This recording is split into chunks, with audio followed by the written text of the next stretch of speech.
It's so unusual where the piano plays this big rolling chord, there's a fermata, and then stops, and then we come in together. And the piece captures the depths of sorrow. And it's funny because I'm a pretty happy, chipper guy, but I think, and John is too, it's part of why we get along so well. But I think deep down there must be some serious sorrow because I love living in that space. It's all the sorrow that I somehow can't express any other way, and it's just through music.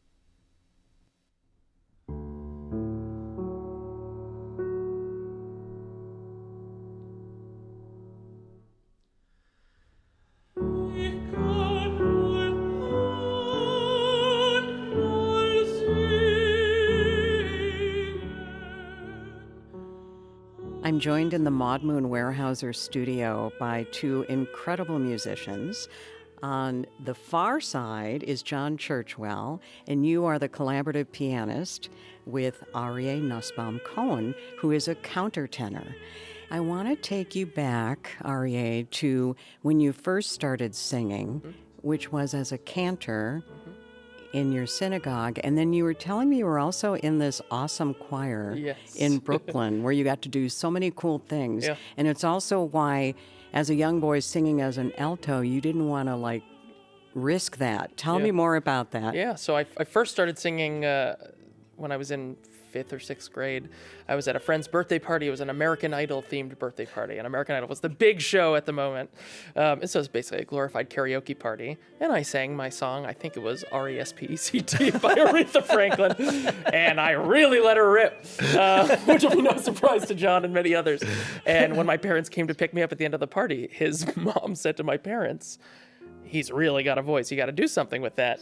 And so my parents put me in a children's choir that happened to be across the street from the little Jewish school I was going to in downtown Brooklyn. And to my great fortune, that was the Brooklyn Youth Chorus, there are basically two premier children's choruses in New York City, and that was one of them. We did a lot of amazing classical music gigs. We were at Carnegie Hall and Lincoln Center all the time, and we were sort of the children's choir of choice for the New York Philharmonic and other big ensembles.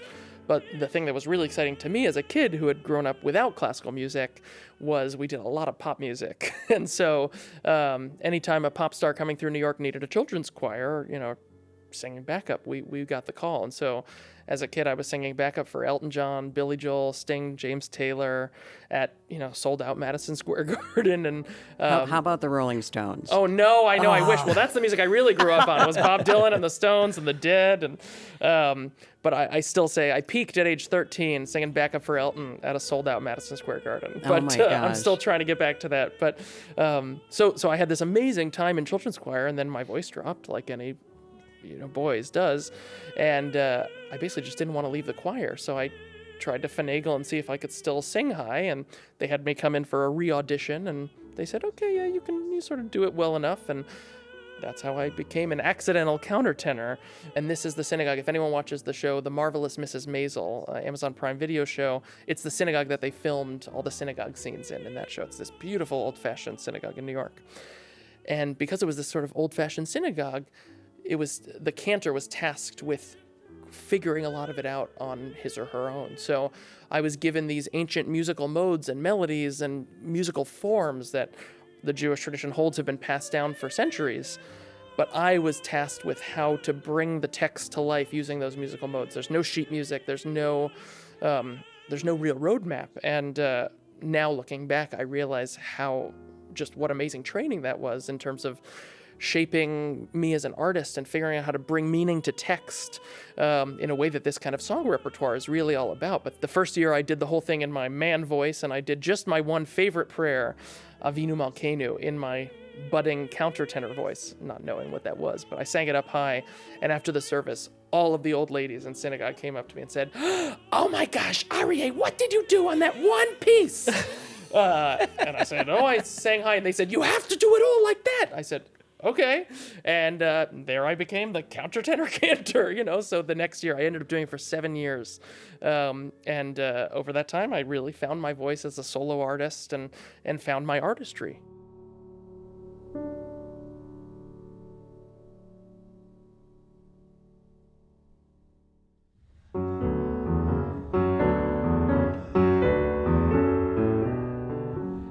John, let's meet you and tell me a little bit about your background and also how you and Aryeh actually connected to be collaborating. I've always been a pianist, but what I discovered in college and going to school at the conservatory in Boston was that I'm actually a lover of singers and vocal music. So I kind of have been focusing all of my work and attention on singing, whether it be in recitals or opera, educating young singers. So that's been what really excites me. Aryeh and I met about 7 years ago through one of these training programs where Aryeh had been identified as like up and coming, someone to watch out for. And once you're in this small pool of extremely talented people, even within that pool, you see who starts to rise to the top. And it was really apparent that Aryeh had something special, and we just got along so well. We had as much fun outside of the rehearsal room as we did making music, traveling, all of that. So what is that something special? If I knew, we'd have a lot more of it. It's that innate sense of having a message to share and a story to tell someone, and lacking the inhibition to maybe censor yourself or be a little bit guarded, but being willing to step down to center stage and really bare your soul. And it's something I'm very aware of at the piano because I'm facing almost always to the side. I can see Aryeh clear as a bell, but I'm not facing the audience. And for singers who have to look directly into the eyes of the audience and let them see into them and through them, that's a real special talent. And when you find someone that not only enjoys it, but really seizes that moment and just thrives in it, that's when you get this really special, kind of hard to describe talent. I'll say too, I think that's the thing that I love about this kind of music that we're performing is you get to be even more intimate and even more sort of exposed than on the opera stage, which I spend a majority of my year on the opera stage. But and even on the opera stage, there's some distance between you and the audience, and you're usually looking out at a dark space where you're in a character, you're in a costume. Whereas what's scary and exciting about this kind of music and this kind of performing is it really feels like it's just me with John's support, but it's just me, really. I think the way you said bearing your soul, that's really often how it can feel, and you get to be so intimate in a way that I love, but it's also very scary.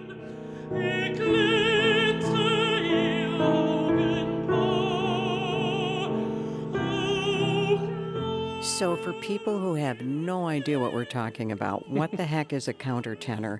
Explain what is a countertenor. We might know, baritone, tenor, alto, soprano, but then there's the in-between colors, and you're way up there. Yeah. So help us understand, what is a countertenor? Yeah, so it's essentially just a man singing in falsetto, a very refined falsetto. But it's something we hear a lot in pop music. So I was watching the Grammys. I'm sitting there watching all the pop, all the male pop stars of today are singing all, a ton in falsetto. And it's the sound we associate with Prince and the Bee Gees and all these sorts of artists. And but in classical music, it's still a pretty rare thing. But it really is just, so a man singing in this falsetto. Now, falsetto in Italian means false little voice. So we've trained ourselves so it doesn't really sound like a false little voice, but it really sounds like the real thing. It has some meat on the bone, as it were. Tell us a little bit about how you get the different colors that we hear in these pieces. I'm guessing it may be extra challenging for you. When you sing so softly and tenderly, I mean, it's kind of unbelievable. It's otherworldly. Thank you.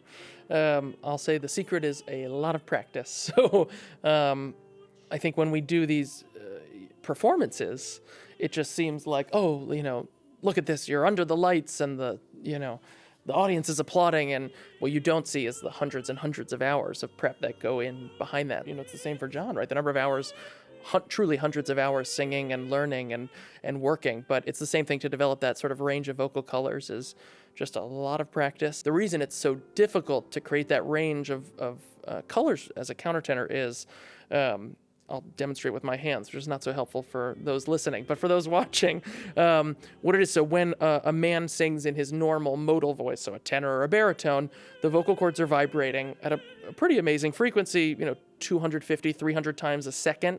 But about 80% of the vocal cords are coming together and vibrating. And what I do, what a countertenor does to create that higher sound, I have to vibrate at almost double the frequency. And so what you have to do is actually take the mass off of the vocal cords. So I'm only vibrating the very edges of the vocal cords. About 15% of the cord is coming together to vibrate and create the sound. And so because of that, it's pretty perilous. If you have a block of mucus that comes into your throat at the wrong moment, it'll just stop the sound. Whereas if you're singing in your traditional male voice, you can sort of sing through it and it'll be fine. But because of that, it's this very delicate thing that makes it harder to create those refined sounds, which has just meant extra practice. But that's the joy of what we do, I think, is putting in that solitary time and then seeing the result that comes out on the other side. Can I add just to that, too, that even with the incredible technical instruction and discipline to refine that, the thing that you must have is imagination. Like with any artist, any singer, regardless of the range, you have to be able to imagine the color and the emotional impact that you want to have. And if you can imagine that sound, then you are halfway towards recreating it. So not only does he have the ability to make the sounds, but he has the desire to find a particular color or to make a special moment within the song be so intimate and quiet. So those two go hand in hand, but with only one of those, it would be a very pale rendition. But to have both of those is what we're hoping for.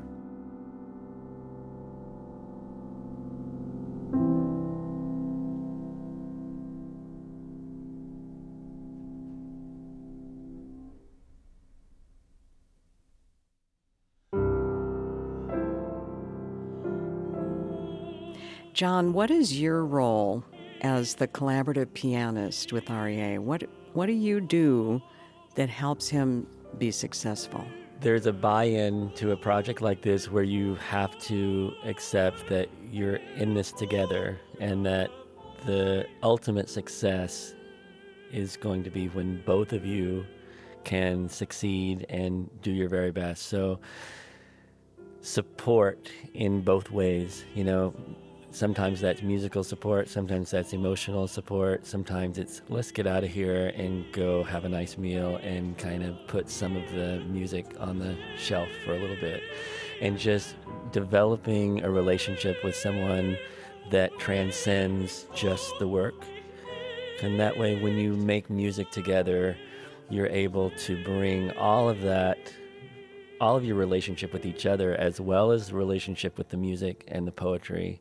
And so I think that's a roundabout way of saying how it helps Aryeh, but I think we help each other in feeling comfortable to walk right up to that edge that Aryeh is talking about, and to risk things and to make choices that are a little bit dangerous but exciting.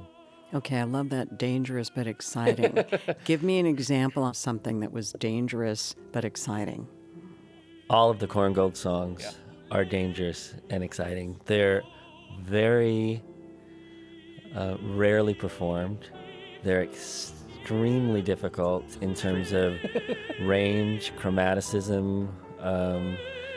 The subject matter is, they're 4 songs of departure or leaving in all different ways, and so they're emotionally very heavy, and they're dense to play on the piano, and so everything about those is like, okay, we're really doing something that's extraordinary, so we have to bring our extraordinary selves to do this. And that's been the most fun, because I've always been a Korngold fan.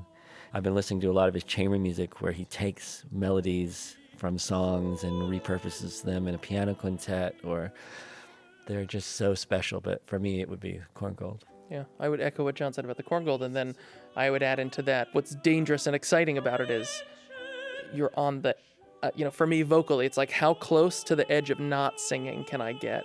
How delicate can I be as I try to capture this stillness? Like how delicate is possible to get? And sometimes I go too far, and the voice doesn't quite work, as I want it to. But it's a different line, but it's trying to live right on the edge of what's possible, and that's to me what's so exciting.